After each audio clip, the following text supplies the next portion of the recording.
For those of you who don't know me, my name is Rick Brimacombe, and my firm, Brimacombe and Associates, as well as the Minneapolis Club, put on Club Entrepreneur. I've been working with companies for over 20 years doing different flavors of venture capital. I help folks with refining strategies, assembling resources, and securing funding. Local company, OpSource, OPP Source, was in the paper, I think, a week ago. They raised some money. I helped them do that. They're a client company of mine. And so that's what I do. Before we get to today's speaker, Paul Almont, and 3 steps to navigating crisis, to touch base on the sponsors. Schwegman Lumberg Woosner is an intellectual property law firm. They've been a sponsor since 2007. Olson Thielen CPAs is a full-service accounting firm. They've been a sponsor since 2009. Dan, where are you? Dan is there in the middle with the white shirt. Usually Mike Bromelkamp is here. He could not be here today. Dan has been here a number of different times, but those of you who have not met Dan, please seek him out afterwards if the folks at Olson Thielen can help you out. Irish Titan, Darren Lynch in the back on my right side of the room. Irish Titan is a web development and e-commerce company focused on kind of the middle market and up, and doing complex e-commerce solutions. And Darren's done a number of projects for me and clients that I've been working with. Sunbelt Business Brokers. I don't see Peggy Demuse here. She was on the list. Unfortunately, can't be here today. But they do M&A advisory work, and they are working with a number of different people that I have worked with over the years. And then Executive Suites of Minnesota, Wayne and Greg. Where are you? I see Wayne and then Greg. In the middle, again, they have executive suites for locations, Minneapolis, Edina, St. Louis Park, and Woodbury. And if you want to take them up on their generous offer, please do. And then McLeod & Company does holistic marketing. And again, they were in the back. Waved everybody in the back. All right. Thank you. Let's see, RSVPing, again, if you can do that online, that's great. The website, clube.com. You can sign up for participating in the business directory, videos, events. We do film these videos. This will be up in a week or 2 on the website. There's a LinkedIn group, Club Entrepreneur-Minneapolis. There's about 2,400 people there to connect up with. Meetup group has about 1,600, and I know we have at least one new person here today who found us through Meetup, so that's a good community. Please join us with that, and welcome, sir. And then email list on the Clubby website. You can sign up for that. Work Out Loud is our new communications platform, and it's kind of like LinkedIn on steroids. That's another way to get connected. And then upcoming events, Hudson, June 13th, 5 life lessons for sustainable change. And what's interesting to me there is a lot of the businesses will get hot to trot on something, and it'll last a week or 2 or a month or a quarter, and then kind of flames out. So if you want to learn about sustainable change, that's the 13th of June. 21st of June in St. Paul. Again, Chum Struve is over here.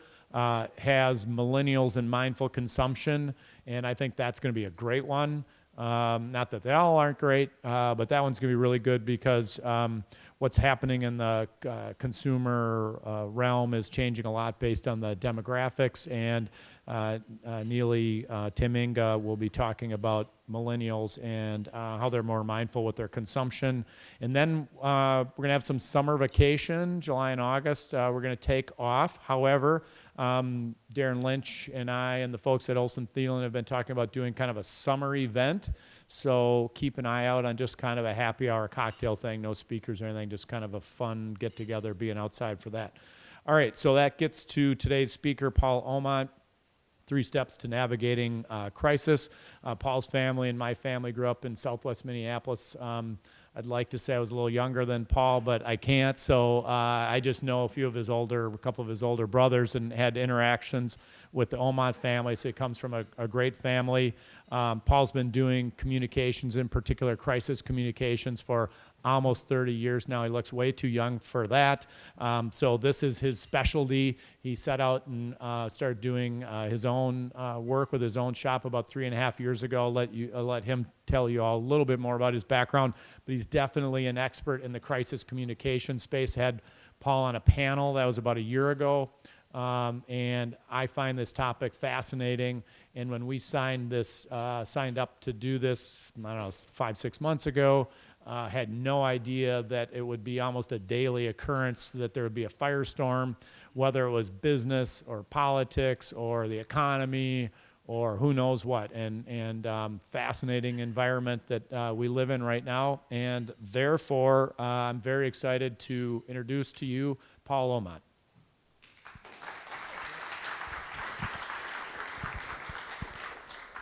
Good afternoon, everyone. So I appreciate Rick and Clubby kind of sponsoring this, and all the sponsors. Thank you for bringing me in today.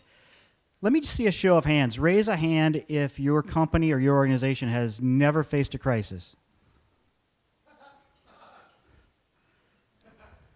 All right, so raise your hand if you think these two guys are going to have a crisis sometime in their business life. Okay. What I tell people is that every business, every organization is going to have a crisis at some point, whether they expect it or not. And so what we need to do is be prepared for it. And we can either be formally prepared for it by adopting a crisis manual and training on it, or we can do the thing like most of my clients do. They wait till it's Friday afternoon and they say, hey, Paul, I've got this big problem I don't want to worry about over the weekend. You take care of it, which is more often than not. So what I've come up with is really a 3-step process to help people think through crisis. And with apologies to Dr. Seuss, I call this claim it, name it, and frame it. And usually I give a presentation like this. I'll get a call from someone 3 or 6 months later, and they say, I saw your presentation. I think I need your help. I remember 2 of the rhyme words, but not the 3rd one. So we're going to go through each of the rhyming words, why they're important, how the 3 steps lead you out of a crisis. I'm also going to share with you guys 3 secrets that I found over the years really are helpful to making sure a crisis actually works for you. Make sense? Sound fun? So I'm going to start the presentation with 2 images. Does anybody know what this is? I'll cut to the chase. This was my first major crisis, okay? In the early 90s, I joined the airline business, and my very first day on the job, they're showing me my office and the PR department, and they said, you know, here's your office, here's your desk. The phone rings. It's Monday morning. I pick up they said, go ahead and answer it. It's your job now. Answer it. It's the head of the airline. He's on the phone. He's screaming at me, and he says, gosh, dang it. Call Johnny Carson right now and tell him to stop making fun of our airline. Do it now and then call me back. Click. And I'm sitting there going like, what did I sign up for? Why would I be calling Johnny Carson about something that happened at Northwest Airlines? This is a perfectly good 727 airplane that flew from Fargo, Minneapolis to Minneapolis one day with 3 pilots, a crew of 54 passengers, and believe it or not, the 3 pilots were perfectly drunk. Every one of them blew over .2 when they were finally tested, and this is my introduction to big mass-scale crisis work. Why is this story and this image still stuck in my head? Well, let me tell you a little bit about crisis and thinking about the first step, which is the claim of the crisis, of what do we say is mine to deal with? So we started peeling back the layers on this story about how did a plane with 3 pilots, all who are drunk, manage to fly from Fargo to Minneapolis full of passengers and no one did anything? Really good autopilot. We wish. So we start peeling back the onion on this, and we talk to the people at the hotel bar where the pilot stayed the night before, and they clearly overserved this crew. Quick guess, how many pitchers of beer do you think 3 pilots and 2 flight attendants consumed that evening between 6:30 in the evening and 2 o'clock in the morning? Anybody want to give me a guess? Tom says 10. Come on, Tom. They're pilots. Come on. 18. Who said that? No, come on. They're not IT guys, you know. These are sky gods. 28 pitchers of beer. They each had 2 mixed drinks, and they left that bar at 2 in the morning. They walked over to the hotel next door to overnight, and the crew van picked them up at 4:30 in the morning. Same driver. Now, if I had drank that much beer and alcohol and gotten a small crew van, do you think you might have noticed the smell of alcohol? Perhaps. But not only did they interact with the people in the hotel when they checked out, the crew van. They go to the airport and they check in. They go through security. They talk to a security guard. They go, they get their plane, they get their flight order, they get their meteorologist, blah, blah, blah, down the line. They interacted with 18 different people before they took the throttle of that airplane. 18 people that none of them raised their hand and said, hey, I think this might be an issue.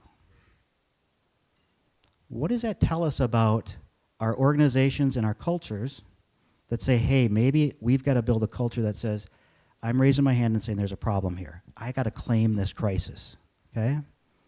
So that's my first foray. Let me show you guys another image, and you guys tell me if you know this image.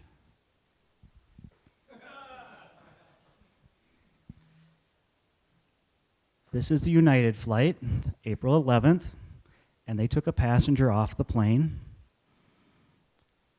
Who thinks they managed to this situation where they said, you know, really what we should do is probably get the police on, or whoever they might be, beat this guy senseless and drag him out of the plane in front of people, because that won't be a problem.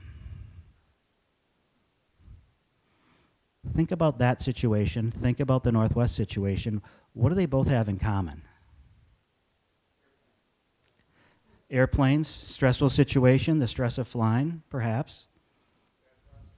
Bad process, horrible process, correct? Bad PR comes after it. But they also had a culture that allowed it. They had a culture that allowed it to say, hey, you know what?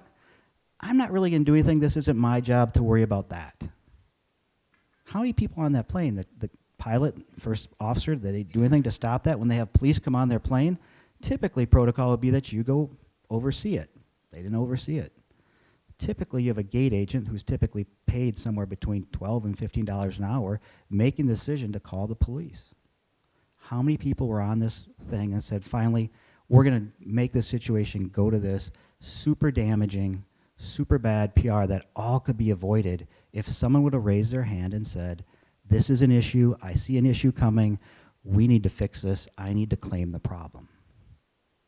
So, the first step in crisis management is empowering your staff and your culture to say, you know what, we need to build a culture and a definition of a crisis that everybody can understand and someone can raise their hand and say, I can stop this, okay?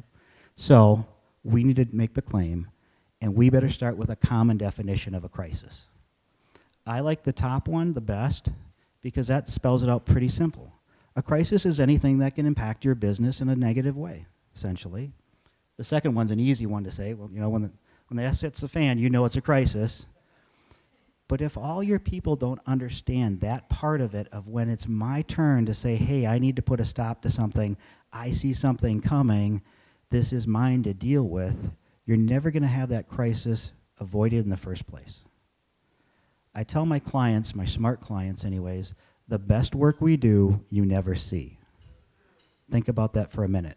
The best work we do, you never see because we keep it from happening in the first place, or we manage it in such a way that it doesn't become an issue. It's worth thousands and millions of dollars to customers every year when you do that right, okay? We're going to talk about that more in just a little bit. So step one is to make sure we can claim it by having a shared definition, and then understanding some of the rules about crisis. No two crisis situations, I've been doing this almost 30 years, are ever the same. You can write policy manuals and crisis response manuals and all that type of stuff, but no two will be the same. It's good to have the guidance, but after we do the guidance, it's our job to make sure we've instituted some thought processes, some ways we'll think together, the way we'll act together, we've practiced this together, we've maybe done a tabletop drill, right? But this is all about kind of making ourselves crisis ready, mentally and emotionally, to make sure we can manage that crisis before it comes and helps us, okay? We also have to think through different types of crisis, because as a communicator of a crisis, you can use different rules for each of these types of crisis. Let me just give you an example. I won't go through each of them. If we have a tornado, people understand a storm happens. That's a crisis for my company if it hits my business, right? It's a bigger crisis, though, and I can tell a certain story that people will accept. If I have a situation where I didn't evacuate people in that storm, it becomes a different type of crisis. It goes from being an environmental crisis or an act of nature to some sort of corporate misdeed. Every one of these types has a different storyline that you as human beings will be more likely to take in if we tell the story right. So we'll talk about storytelling in a little bit, but all humans are natural storytellers, and they all think in terms of these types of operational crises. And so we need to also, as managers and leaders of companies, think about what type it is and how I can tell the story of that crisis in a way that benefits me, okay? This little grid is one of my favorites, and my very smartest clients do this. Every year or every 6 months, we will sit down and we will say, let's map out what we think is the most likely bad thing to happen to us, and it's going to have the biggest impact on us. Let's map out 10 or 15 different things that we could face and make sure we take all the steps to mitigate the ones that are in the far right corner. The ones with the biggest impact, right? And the most amount of damage to us. My favorite example is this: is I represent a national retailer that has several thousand locations across the US. 2 years ago, we did this exercise, and we came up with an issue called transgender bathrooms. And we said, you know what? This is going to be an issue. We don't want any part of this issue. So we quietly went in and changed all the bathrooms from being one male, one female to make them both unisex bathrooms. We didn't make any noise about it. We changed all our messaging, so when people called for a complaint about the store, the receptionist had something to say about it, and not once did we get a call on it. I would much rather be my retailer than Target, who took a different approach to that issue and went and made a stand on transgender bathrooms and was boycotted and had their stock go down about, Rick, I think 15%? By a third. And that's all because someone tried to look around the corner and saying, okay, I need to fix this problem before it happens. I'm going to proactively claim this issue and fix it for myself before it happens. I would much rather be my retailer than Target any day of the week. So part of the claim of it is saying I have a definition of a crisis, I've empowered my culture to fix that crisis, and I'm going to look around the corner to make sure I don't find that crisis affecting me in a way that would be super negative. That's the claim part of it. Some things that I encourage people to think through: any of these things up here, if your business isn't thinking of these categories and these things happening to them, you're probably way behind the power curve.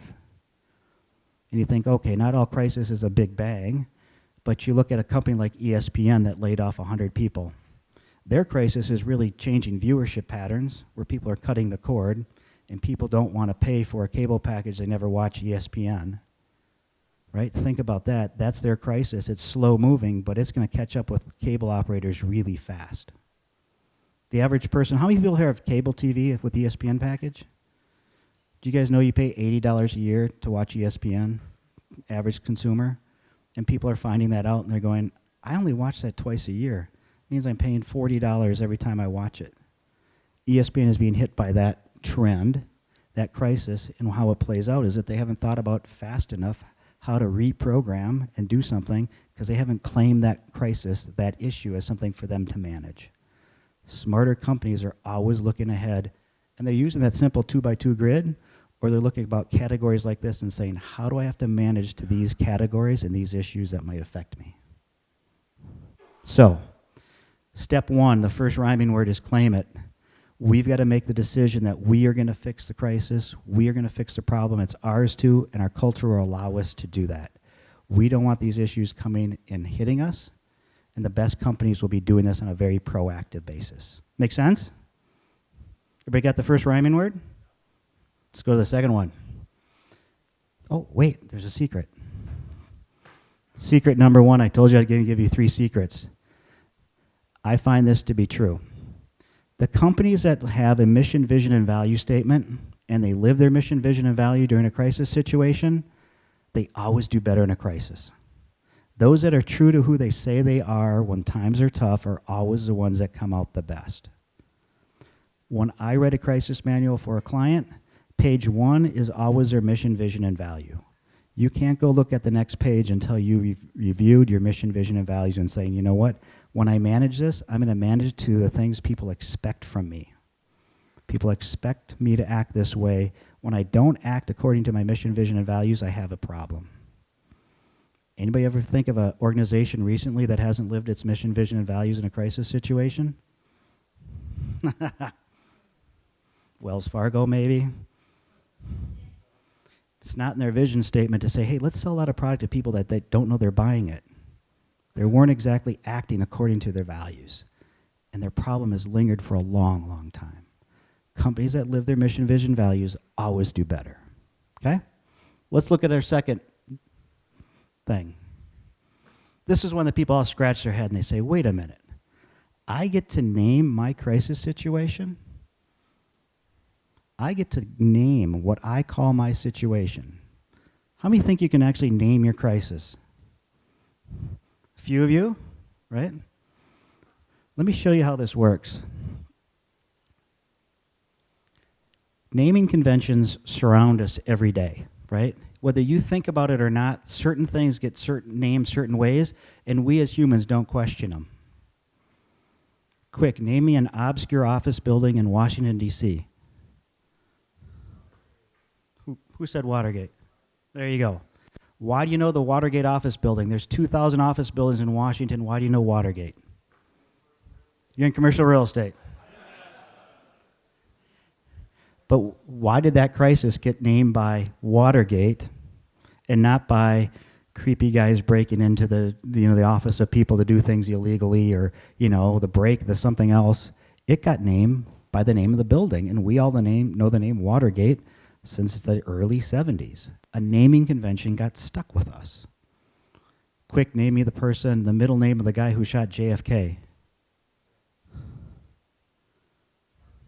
Harvey.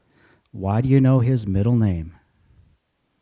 You probably don't know your kids' middle names, but you know the guy that shot someone back in the 60s, because when you put out a police bulletin, the naming convention is to use the full names, so there's no confusion as to who you're going to go find and arrest.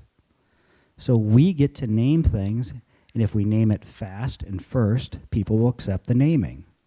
This is worth, literally, depending on the size of your company, billions of dollars. Anybody still not believe me? Let me ask you guys this. How many of you guys remember up in Alaska in the late 70s there was an oil spill? You guys, what was that? Wait, I didn't even finish my story and you guys are shouting out words. Why are you able to shout out the word Exxon Valdez? You were there. Okay? Why did the other of you guys know it? You guys could name, before I finish the story, the name of the company, the name of the ship. What else can you tell me about that? It's not the only one. It doesn't even rank in the top 20 of oil spills in the U.S., and yet everybody thinks it's the biggest spill there ever was. But yet that story sticks in our head. How badly do you think Exxon has lost because its name's been permanently tied to that crisis?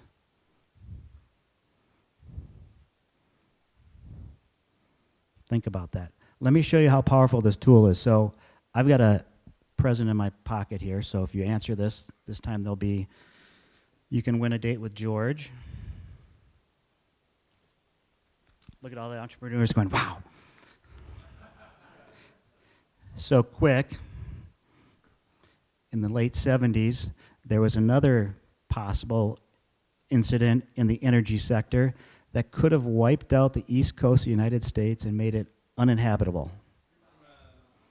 Name the company, and you get a date with George. Who said that? Good guess. You win. You're like the second person I've given this quiz to who was actually known. Why did you know that?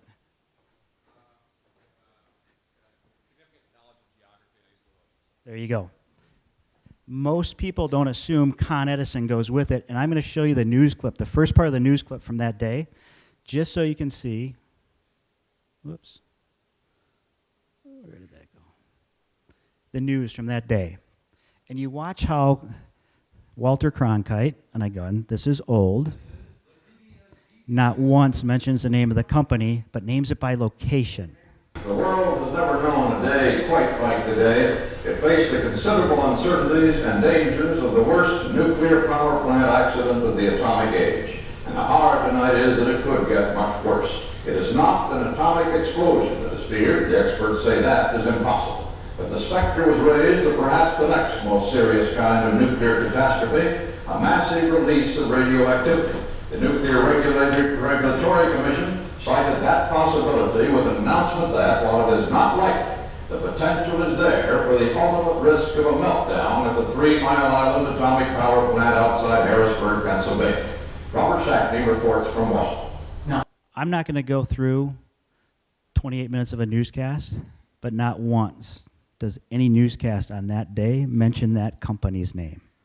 And it doesn't stick with us, and it doesn't get tied to it like Exxon does. That was not an accident. That was really smart naming by their crisis communicators who knew that at some point they would have an issue in their plant, and that when they did, they would have it named by location as fast as they could. Nowhere on their buildings did it say Con Edison. Nowhere on their email, or they didn't have email then, but on their letterhead did it say Con Edison. They named everything related to that as 3 Mile Island, and the world stuck with that naming convention, and it saved Con Edison millions and millions of dollars in terms of reputational loss ever since then. The power of naming is really huge. Most people don't take the time to do it. About the time when I give this example, someone in the audience goes, excuse me, yeah, Paul, that was before social media, because you know what? Everybody's got one of these now. And so that can't work anymore because I can put stuff on the internet faster than you. To which I say, my smart clients let me do this. When we know something's going to happen to them, we have standby websites and standby statements and standby social media feeds all ready to go. So when something bad happens, we put them out faster than they do with our naming convention on them right away. Think about that for a minute. So one of my big industrial clients, I did a crisis training in their facility in Los Angeles, California. And they mix chemicals all day. So it's a big industrial plant. They have ball tanks that are about 3 stories tall, and you mix chemicals in them, and they're meant to blow off the top if there's too much pressure, or if someone goes in and lights a cigarette inside. Guess what happened? I did the training. 2 weeks later, I get a call from the plant, and they said, hey, Paul, guess what? We just blew up the tank. And I'm like, well, what happened? They said, oh, a fireball went up in the sky about 300 feet, made a huge explosion, and I said, and it's Monday morning in Los Angeles, California, do you think anybody noticed? Everybody noticed. We took down the website, we put up a mirrored website with all our information on it, we put out a social media feed, we put out a press release, we put out a Twitter feed, and it basically said something like this. There was a fire today at the Jackson Street facility. No one was injured. We want to thank the men and the women of the Los Angeles Fire Department for their quick response. All shipments will go out at the normal time at the start of the 3rd shift. Thank you once again to the men and the women of the Los Angeles Fire Department. End. What do you think the world knew? And the fire department put out a fire, which was true. We thanked the first responders, and we'll talk about storytelling in a minute, who represent resolution and outcome to an issue. And by thanking them, we're saying that the issue is over, without saying the issue is over. We made sure that we told people nobody was hurt, that business would go on the 3rd shift again, and we named it the Jackson Street facility. Not once did we get a company mention in any of the viral video, any of the media because of that, because we named it so quickly and so fastly. So in crisis management, we got to take the time to think through what our crises might be, and when they happen, how we're going to name and contextualize them, because humans will go with the naming convention if we move it first. Make sense? So the best work we do, you might not see because you don't know that Con Edison is tied to 3 Mile Island, or that my client is tied to an explosion at a factory. That's worth millions of dollars in terms of reputational risk. Scale it up or down according to your company and tell me how that works. So step 2 is to claim it. And then here's secret number 2. Never let a good crisis go to waste. Everything bad, we got to think about it. We have to put it into our mindset. How do we make this better? How do I take advantage of this? What benefit can come to my company from this or my organization, whether it's in the short term or the longer term? So I'm always pushing my clients to say, okay, how does this make us better? Something crappy happened. We get that. We're going to fix that. But how does it make us better? Everybody remember Hurricane Katrina? 10 years ago, the whole city floods. Did anybody look good in the aftermath of Hurricane Katrina? Did the federal government look good? State government, the local parish government? Did anybody look good? Everybody looked like they had no clue how to handle that type of a crisis. And Walmart at the time, if you read the full media story, they were working really hard then because they were getting hammered in the media. They said, you know what? We're the biggest logistics company in the world, and we need to get our businesses up and running. It would be really smart to show the world how we can get fresh water shipped down there from Bentonville, Arkansas, all the way down there, and get our stores up and running faster than anybody else to show our operational excellence and how much we appreciate the communities that we operate in. Guess whose stock price went up after Hurricane Katrina? Guess who was the only company operating after Hurricane Katrina, all their stores and all their operations? It was Walmart. They went through a thought process to say, you know what, something bad happened and we're going to quickly pivot to make sure that people know who we are and what we can do. So secret number 2, never let a good crisis go to waste. Use it to your advantage. There's always something you need to find in it to make your company and your organization better. Step 3 is framing. And we're going to talk through a couple different framing optics. We won't go through all of them. But as humans, we take in information in certain ways. We'll take in different information differently. And if we frame it the right way, there's an advantage to us.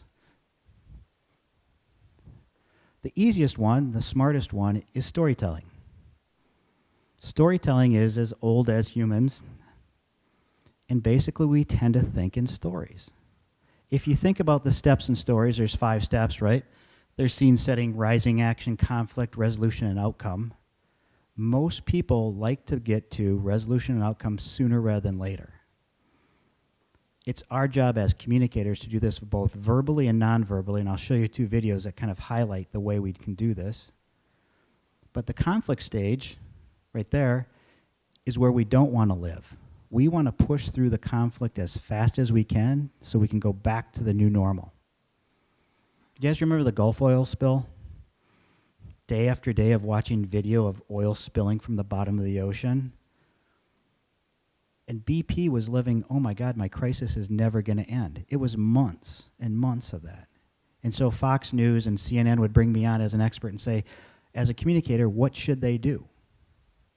And I kept saying, well, what they need to do is get out of the bunker that they were operating in and get out and start cleaning up the beach.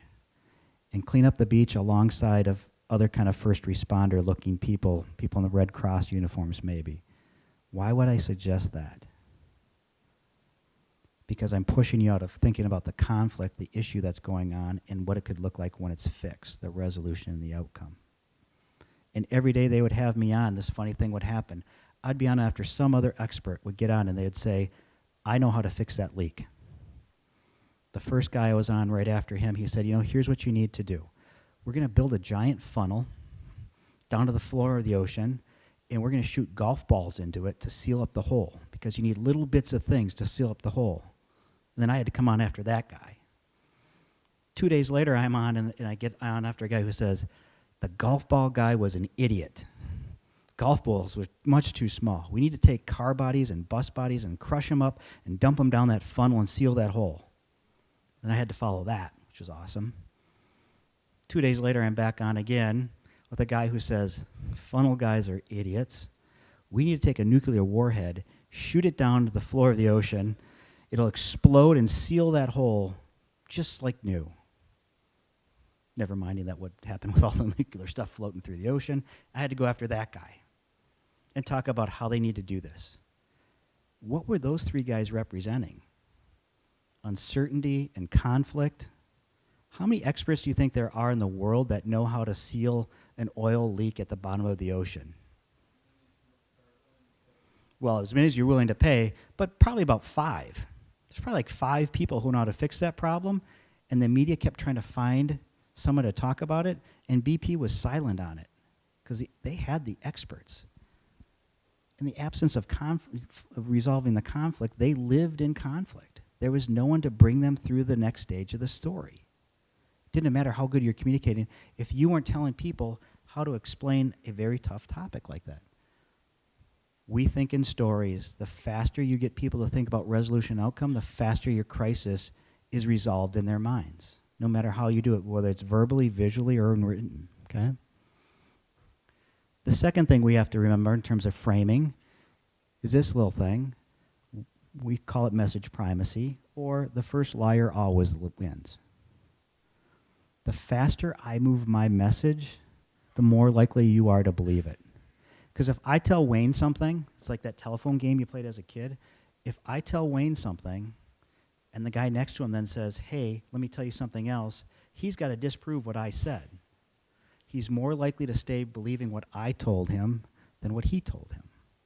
So the first time we move our message, again, speed matters. I'm going to move my message as fast as I can because I want to implant it in your brain before someone else does, and I want to tell my story my way.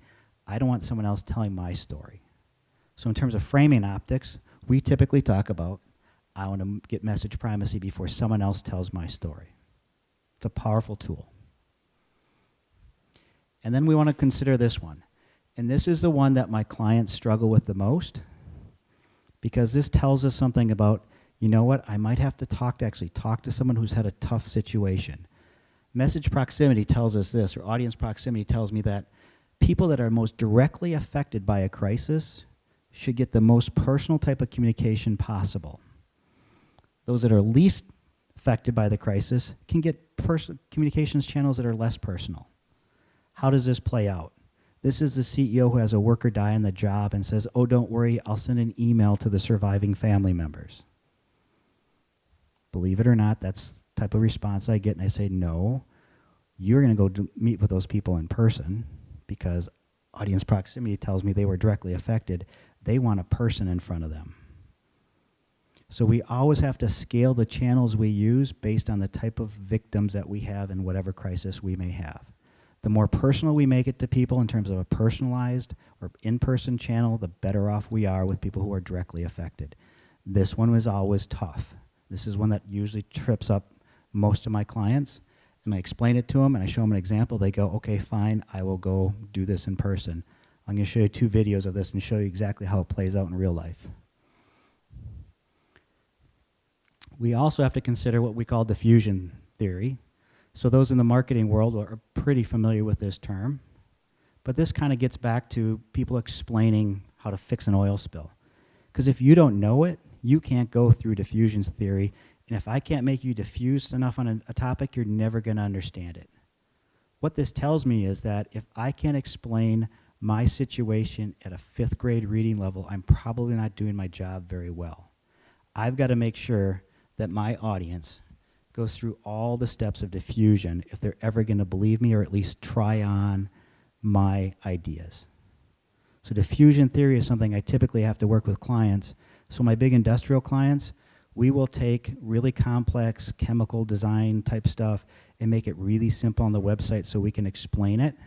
Because if you find there's an issue and then you go read about it, you become the expert to your neighbors. Oh, you know what? They said they mix this with this, which gives us that. And I'm not talking about big chemical words. I'm just talking about what we do in our facility, what an emission might look like, what it looks like. And if they can understand it, they're more likely to stay on my side. If they're confused by it, they're never going to be on my side. I have to make them diffuse on complex issues for me if they're ever going to believe it. Make sense? Okay? So we got to bring them through diffusion. And finally, we got to choose the channel. Most people will tend to go to someone in crisis management when the media calls, but there's really more. It's like they'll see it, oh, Channel 5 is calling, this is going to be horrible. Or, oh my God, Twitter's blowing up or Facebook is blowing up. So it's our job to make sure we can master the channels we're going to use in a crisis communications situation. If you can't master the channel, you got to find someone who can and use it in the right way. Anybody ever see someone who uses Twitter really poorly? Good or bad, right? If you haven't mastered the medium, don't use it. So I'm going to show you 2 clips here of real-life crises that happened here in the last 10 years where people went on TV. I'm going to have you guys help me analyze those based on the techniques they used, what they said, what they did. I want you to pay very careful attention to their body language as well, because you'll see someone who mastered this and someone who didn't.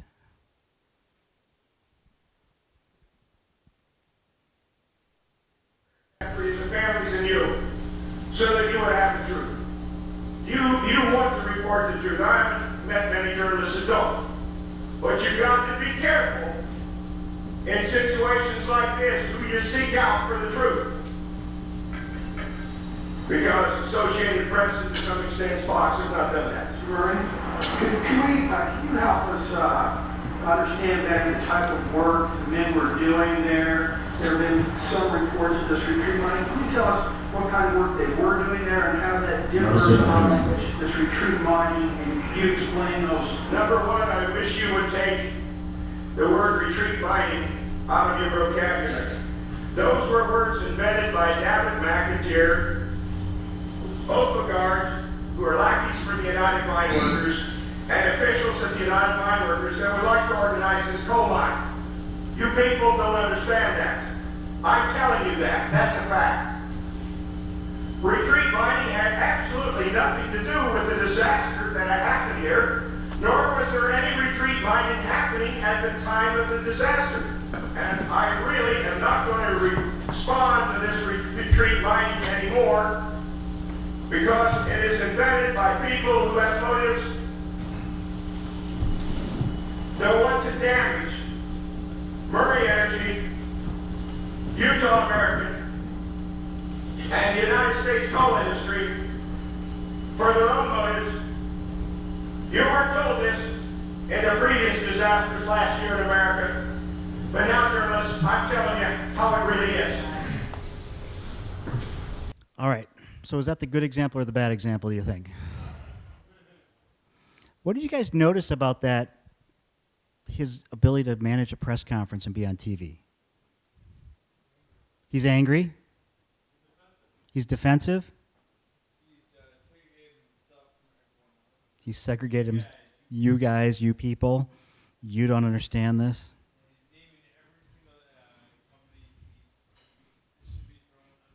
Exactly. Exactly. He kept saying retreat mining like 17 times. Well, right. He keeps talking about the name of his company, so he's reinforcing that. He's arguing with the media, which is never a good idea. Go ahead. Exactly. He makes it about him. And so the TV crews say, hey, wait a minute, we're going to show the crying victim's spouse or friend or someone crying at the side. We're going to show pictures of the mine that's collapsed. We're going to go to the visuals and kind of tell the story. What else did you notice about it? He said disaster 3 times. Yes. Which was smart from one perspective because that represents kind of resolution and outcome. If I showed you that full clip, the best part of that clip was that at the beginning, this was in Utah, Governor Huntsman was governor at the time. He was standing behind Bob Murray, the CEO, and the more Bob talked, Huntsman kept going like, and you see him, and he's finally like, I'm going to go be governor of Nevada or something. Something not near you. So they had a concept of how to use that, and they really screwed it up because everybody started moving away from them. And did you notice the body language they used?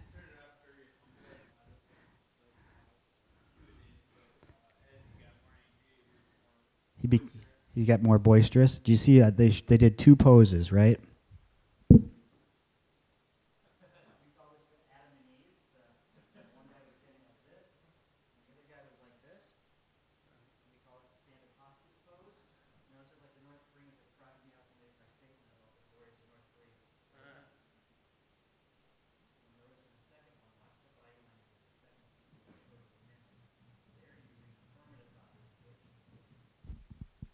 using their body to tell their story in a much more open way as opposed to a closed way. Both the stances they were using were closed stances, which non-verbally we read as negatives.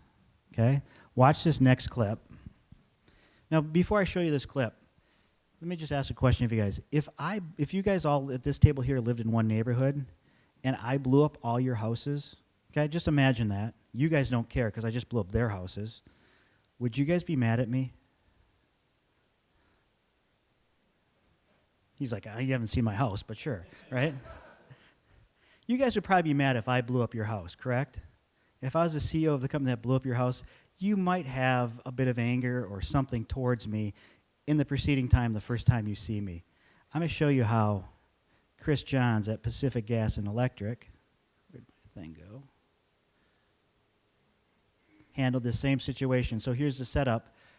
An explosion goes off in a gas line. It wipes out a neighborhood. Chris Johns, the CEO of the company, goes there right away. And here is, whoops, where'd we go? Here's the news story from that day. Anna Marie Chirambero suffered second-degree burns on her hands and chest as she and her family escaped a huge gas pipeline explosion. Sure, we didn't have one thing rather than out there, but like we just wanted to get out of there as soon as possible. Anna Marie and her father, who was burned on his head and arm, were out meeting for those not yet allowed back into the neighborhood. Their home is damaged, but still livable. It'll be creepy going back home where we live, you know, in this story neighborhood. But I mean, hopefully we'll get back to normal eventually. But some here don't have a home to go back to. I know it's history. I know something. I know like three houses we moved around for our house is third house to go up in the flames. PG&E announced Monday it was establishing a $100 million victims fund. I realize money can't return lives. Can't heal scars. Can't replace memories. But there does come a time for healing and for rebuilding. I've been here 45 years, so I've lost, not only have neighbors that have lost their homes, I have neighbors that have lost their lives. So it's, you know, it's very traumatic. Federal investigators probing why the line ruptured, braided up the pipeline segment, and sent it to Washington, D.C. for further examination. Haven Daily, The Associated Press, San Bruno, California. So did you notice the difference in how that CEO handled that situation and what he did? Who did he go talk to first? The victims. He went right and said, I want to meet with the people whose homes were most effective. Right? Personal, proximal communications, went right to them. What else did he do? Super empathetic, right? Do you notice his body language? Open, casual dress, but appropriate. What else did you notice? Exactly. Right away, he said, you know what? I'm going to get out of the conflict stage, and so you're not worrying about when I build your house.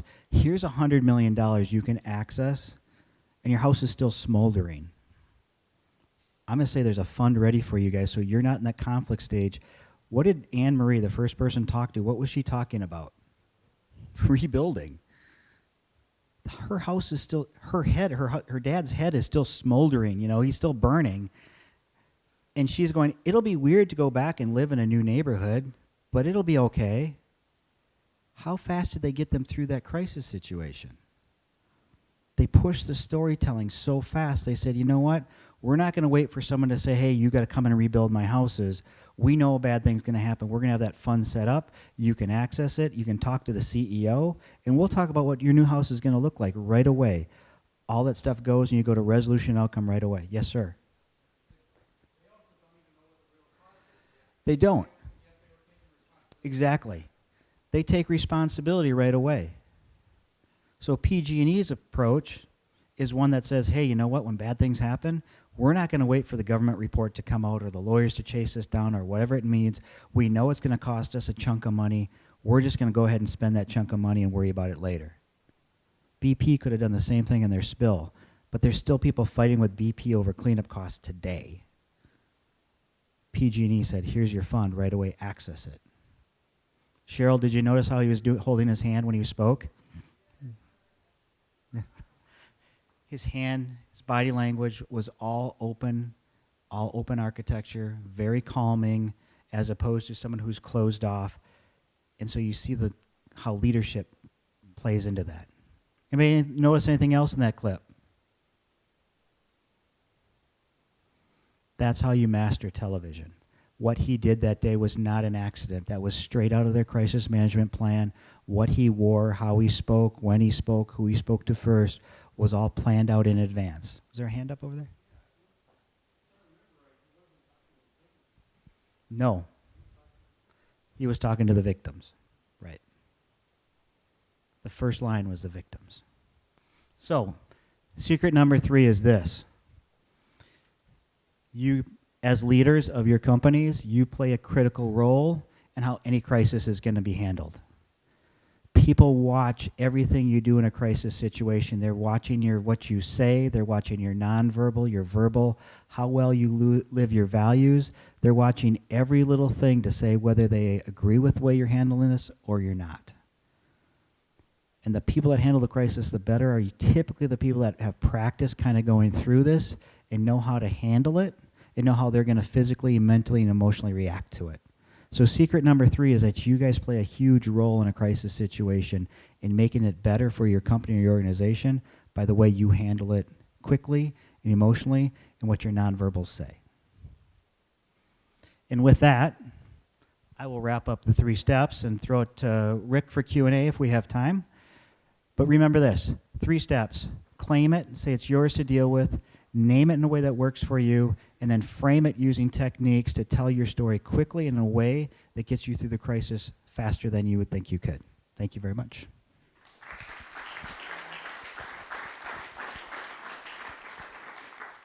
So we have the room as long as anyone wants to stay. It is round 1, so why don't we take 1 or 2 questions, and then we'll call the formal part to a close, and again, we can stay as long as anyone would like. Yeah, question over there.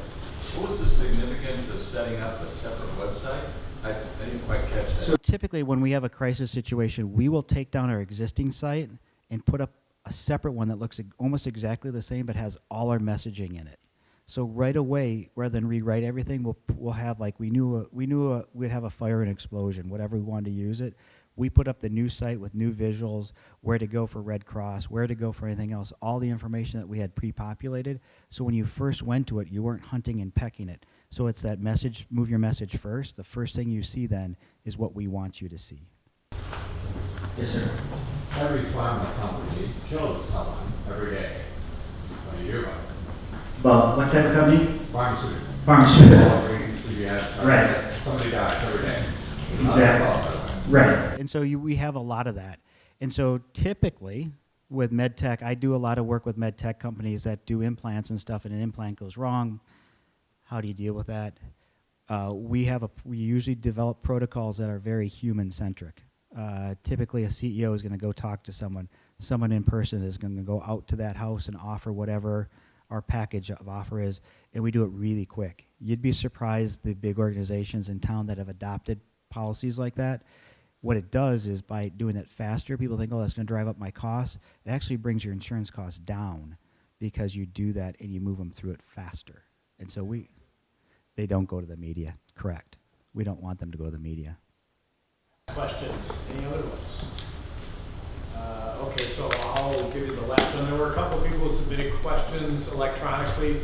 I will forward those on to Paul and then let Paul address those. But I have to ask you about St. Olaf. Yeah. What might the college have done differently? When I saw that blow up, I was thinking of you in this talk and so forth. So what might they have done differently? So everybody knows what happened at St. Olaf. They had an alleged incident where someone put a racist note on a student's car and it kind of blew up. And what was shocking to me was that they didn't have something in place already. They looked like they didn't know how to deal with it, for one thing. And I don't think they'd done enough to say, hey, you know what? Kind of racial issues and social justice issues are brewing up on every campus. And there seemed to be this huge gulf between the administration and the students that needed to be bridged before they could even have that conversation. So I would fault them for not being ready to deal with it before it happened. And then when it did happen, they sounded really tone deaf because the students went to them first and didn't get the response or the respect they thought they deserved, and then they blew it up higher into a big protest, which actually shut down the school for like 2 days, which is not what their mission is.